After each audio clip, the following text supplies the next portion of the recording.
कांग्रेस संकट में है, लेकिन इससे भी बड़ी बात यह है कि कांग्रेस को खुद नहीं पता कि उसका नेता कौन है। हर बार एक ही जवाब, हाईकमान फैसला करेगा। लेकिन सवाल यह है, यह हाईकमान है कौन? That is in the hands of High Command. Nobody can say here what is going in the High Command. This is left to the High Command. High Command has got power to take further actions, but unnecessarily one should not create problem. Karnataka में कुर्सी हिल रही है, CM बदलने की चर्चाएं गर्म हैं और कांग्रेस अध्यक्ष मल्लिकार्जुन खड़गे, जो खुद कर्नाटक से आते हैं, पार्टी के अध्यक्ष है, वे कह रहे हैं कि फैसला हाईकमान करेगा। तो क्या खड़गे जी हाईकमान नहीं है?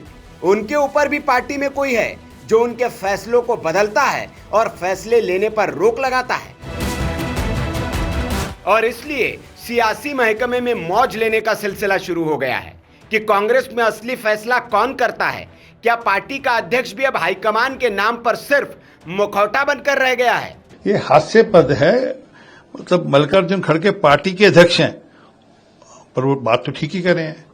आला कमान मतलब उनकी जो आला कमान है, सोनिया गांधी, राहुल गांधी, प्रियंका वाड्रा, उनके बच्चे, वो आला कमान है।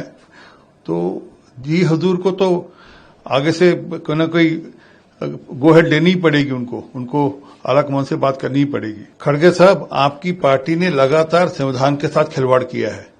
कभी भी भाजपा या भाजपा के किसी भी अनुसांगिक संगठन ने कभी संविधान को बदल की बात नहीं करी। हमने ये स्क्रिप्ट पहले भी देखी है। 2021 में कैप्टन अमरिंदर सिंह और नवजोत सिंह सिद्धू के झगड़े में हाईकमान महीनों तक मूकदर्शक बना रहा। नतीजा हुआ कि पार्टी के दिग्गज नेता कैप्टन अमरिंदर सिंह को बाहर जाना पड़ा। सिद्धू नाराज है और पार्टी का जमीनी जनाधार ढह चुका है।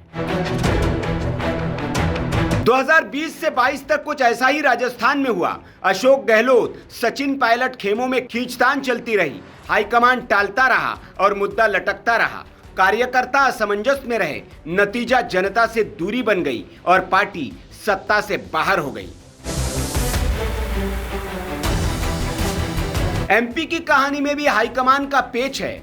2020 में जीत के बाद ज्योतिरादित्य सिंधिया की बगावत को हाईकमान हल्का समझता रहा और कांग्रेस की सरकार ही गिर गई। बीजेपी ने बिना चुनाव जीते सत्ता हथिया ली। हर बार कांग्रेस हाईकमान ने आंखें मूंद ली और नतीजा यह हुआ कि पार्टी की नैया डूब गई। अब वही खेल कर्नाटक में भी दिख रहा है।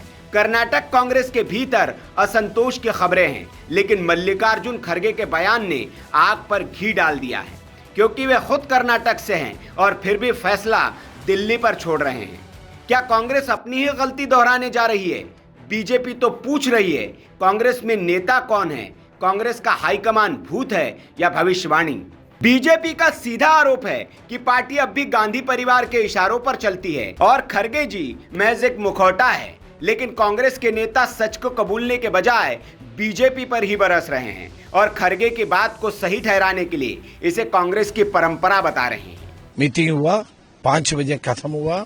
अच्छा सा मीटिंग में सारे मुद्दों के ऊपर हमने बात किया है और कांग्रेस पार्टी को मजबूत करने के लिए हमने काम किया है, हमने विचार किया है।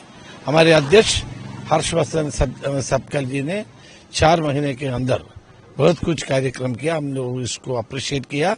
और आने वाले दिनों में पंचायत के चुनाव आ रहे हैं, लोकल बॉडीज का, उसका तैयारी ये सब बात किया है।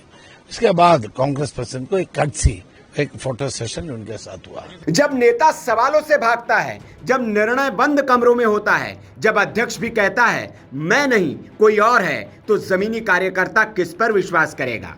पंजाब चला गया, राजस्थान चला गया, एमपी गया बिना लड़े। अब क्या कर्नाटक भी उसी लिस्ट में जुड़ने वाला है? जब तक कांग्रेस हाईकमान के मायाजाल में उलझी रहेगी, तब तक सत्ता मिलेगी लेकिन टिकेगी नहीं। और बीजेपी तो बस हाथ मलकर मुस्कुरा रही है, क्योंकि कांग्रेस फिर वही गलती दोहरा रही है। कर्नाटक में सिद्धरमैया बनाम डीके शिवकुमार की जंग किसी से छिपी नहीं है। डीके शिवकुमार सीएम बनना चाह रहे हैं और सिद्धरमैया हटना नहीं चाह रहे हैं। पार्टी पसोपेश में है। खड़गे को सब पता है, लेकिन वे कुछ कर नहीं सकते। उन्होंने अपनी मजबूरी जाहिर कर दी है और आला कमान कुछ कर क्यों नहीं रहा, ये बड़ा सवाल है। Bureau report, VK news. VK news, राष्ट्र के नाम।